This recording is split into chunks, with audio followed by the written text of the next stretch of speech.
Sejarah Perang Banjar.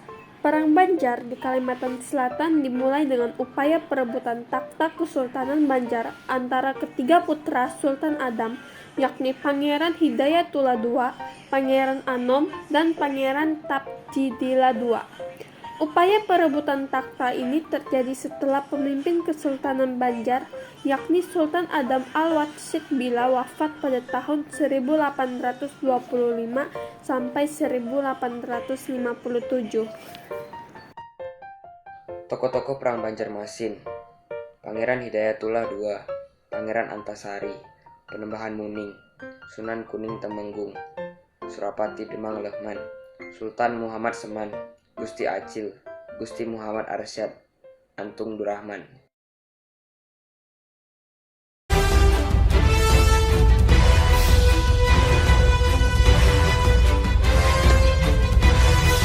Perang dipimpin oleh Pangeran Antasari dan terjadi perlawanan di berbagai daerah. Pada 28 April 1859, pos-pos Belanda di Martupura dan Pengaruan diserang oleh pasukan Antasari. Beberapa bulan setelahnya, Pangeran Antasari bersama pasukan Haji Buyasin, Kia Langlang, dan Kia Demang Leman berhasil merebut banteng milik Belanda di Tabinio. Setelah itu, perang terjadi lagi di Banua Lima, Martapura, dan Tanah Laut. Pada September 1859, Kia Demang Leman, Tumenggung Jalil, dan Pangeran Muhammad Aminullah menuju kandang untuk perundingan dengan tokoh pejuang lain. Pada Maret 1860, Belanda mengirim surat kepada Pangeran Hidayatullah untuk segera menyerahkan diri. Namun hal tersebut sudah jelas ditolak oleh Pangeran.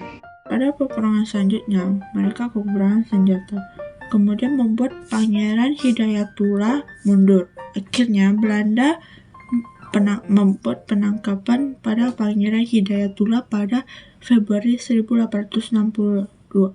Beliau dibawa dan diasingkan di Cianjur, Jawa Barat. Pangeran Antasari marah dan menyerang banteng-banteng di Tundakan. Penyerangan ini Antasari menang dan Pangeran Antasari wafat 11 Oktober 1862. Adapun dampak buruk dari Perang Banjar, yaitu 1. Belanda yang telah menguasai Kalimantan. Oleh karena Kesultanan Banjar yang sudah tidak ada, seluruh sistem pemerintahan berada di bawah kekuasaan Belanda, yang mana Belanda kembali bertindak semena-mena dan mengeksplorasikan sumber daya di Kalimantan. 2. Pembubaran Kesultanan Banjar.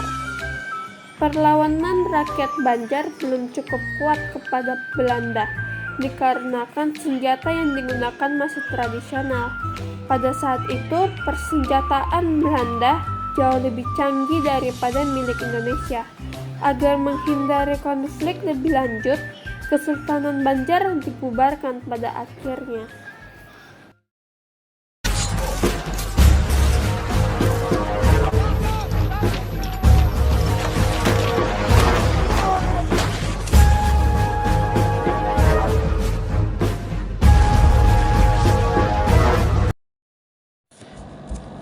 Pengenalan untuk Surapati. Nur Surapati adalah seorang pejuang Indonesia yang memimpin pemberontakan melawan kolonialisme VOC. Ia lahir pada 1660 di Bali. Surapati dikenal sebagai seorang tokoh dalam sejarah Nusantara yang tercatat dalam babat Tanah Jawi, naskah berbahasa Jawa. Dalam naskah ini, Surapati dikenal sebagai tokoh legendaris dalam perjuangan melawan kolonialisme VOC di Pulau Jawa.